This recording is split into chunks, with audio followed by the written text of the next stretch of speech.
Assalamualaikum warahmatullahi wabarakatuh. Alhamdulillahirabbil alamin hamdan katsiran thayyiban mubarakan fih amma ba'du. Rabbi shrah li sadri wa yassir li amri wahlul 'uqdatam min lisani yafqahu qawli.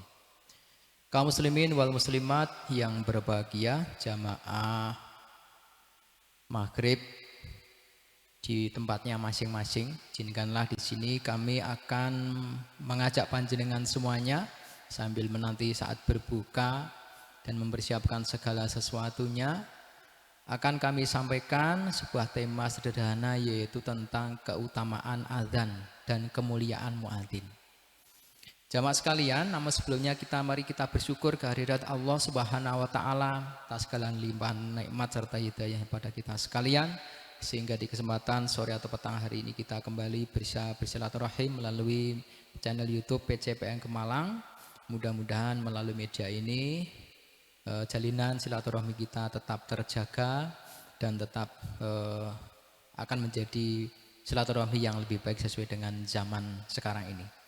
Kaum muslimin wal muslimah, selanjutnya salawat dan salam semoga senantiasa tercurah pada junjungan kita Nabi besar Muhammad sallallahu alaihi wasallam.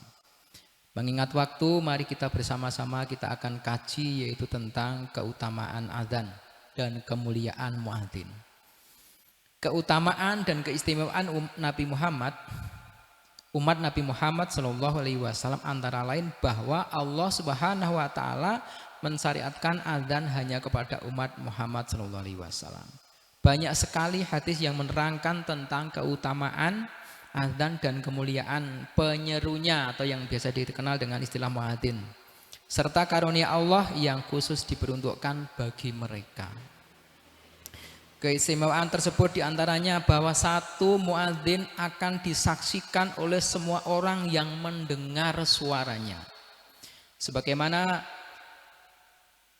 sahabat Abu Sa'id Al-Khudri radhiyallahu an berkata bahwa Nabi Shallallahu Alaihi Wasallam bersabda, la yasma'u madza sautil muadzinu jinnu wal insu wala syai'un ila yashhadu lahu yaumal qiyamah wa fi riwayatin annahu yashhadu lahu kullu radbi wa ba'is.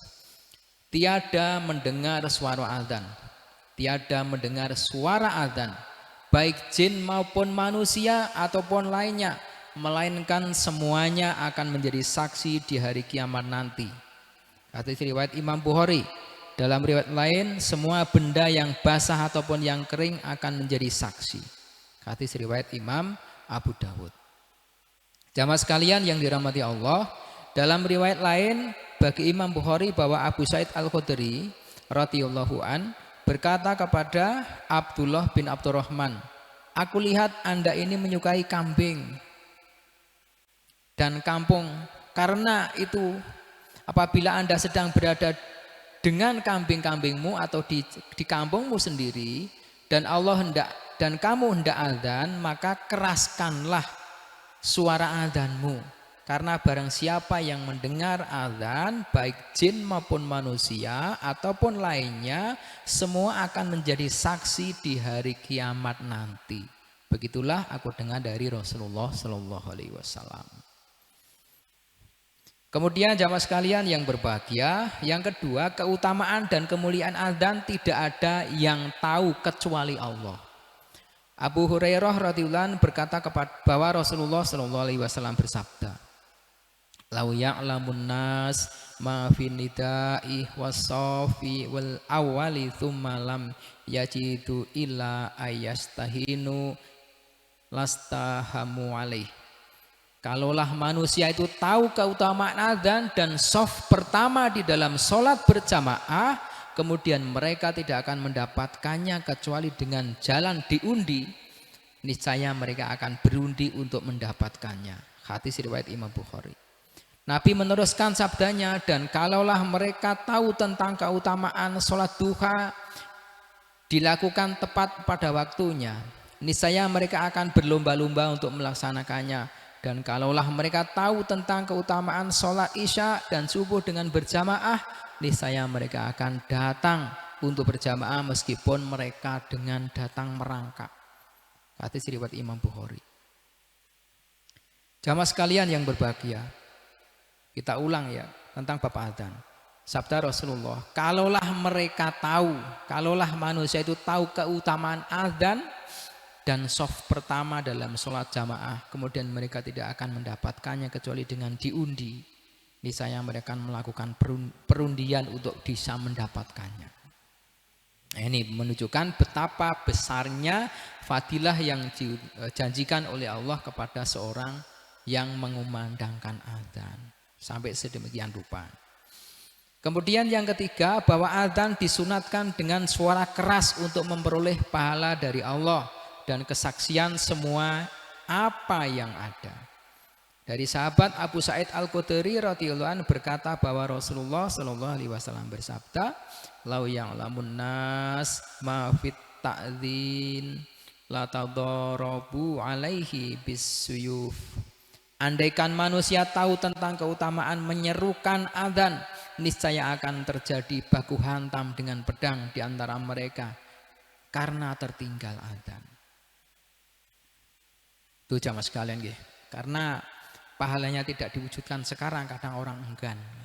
Maka bagi jamaah, bagi masjid yang muadzinnya mungkin sudah lebih dari satu ya, mungkin akan bagus lagi untuk dijadwal.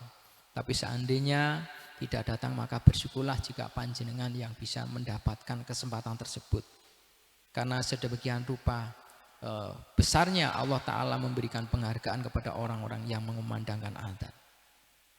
Keutamaan yang keempat, bahwa muadzin akan selalu memperoleh rahmat karunia Allah di mana saja ia berada.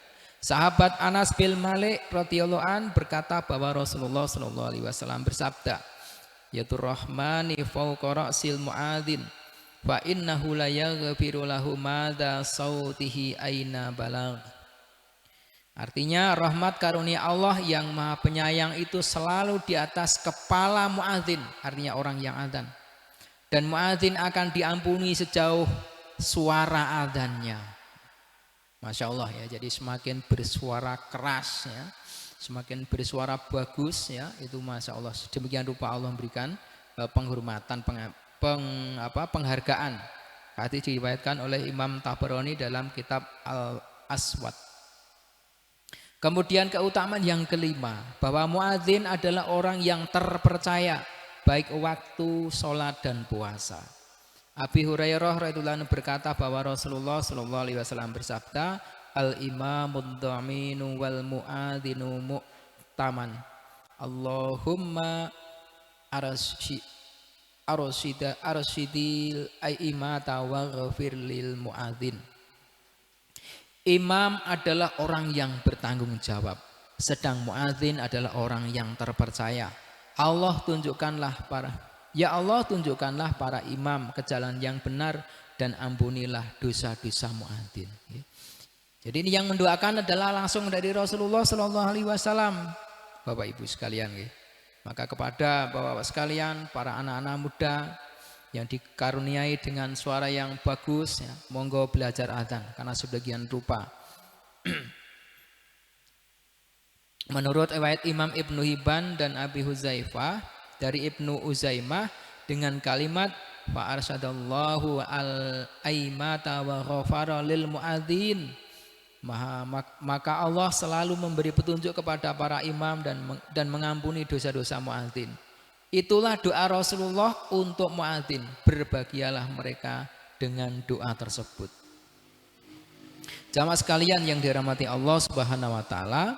Kemudian keutamaan yang keenam, bahwa dengan adzan itu menjadi pengusir setan. Sahabat Jabir radhiyallahu anhu telah mendengar Rasulullah sallallahu alaihi wasallam bersabda, "Inna syaitana idza sami'a nidda'a bis salati dhahaba hatta yakunu makanar rauhah." Qala rawi warraiha'u minal madinati ala sittati salasina millah.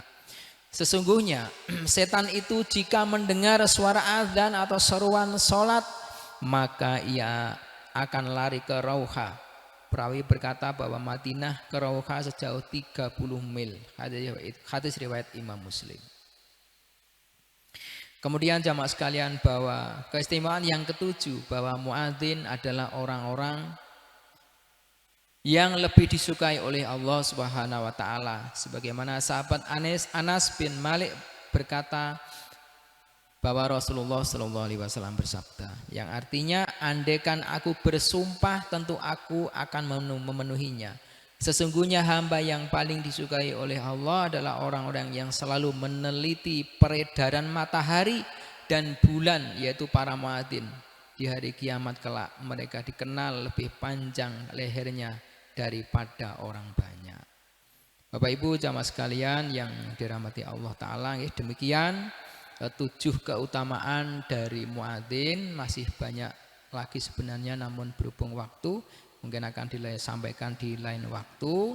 Kita simpulkan setidaknya di bagian terakhir, bahwasanya Allah Subhanahu wa taala paling menyukai adalah orang-orang yang paling disukai adalah orang-orang yang senantiasa memperhatikan peredaran matahari, memperhatikan jadwal. Kalau sekarang, dulu selalu memperhatikan matahari ketika orang mau sholat.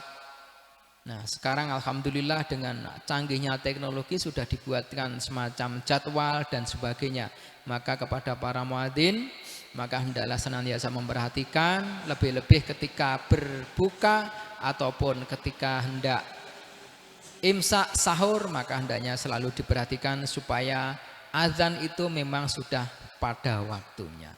Demikian, mudah-mudahan Allah Ta'ala memberikan hidayah kepada kita sekalian, dan rekan-rekan yang punya kesempatan menjadi muadzin, mudah-mudahan senantiasa bisa istiqomah dalam mengumandangkan azan. Sekian, billahi taufiq wal hidayah. Wassalamualaikum warahmatullahi wabarakatuh.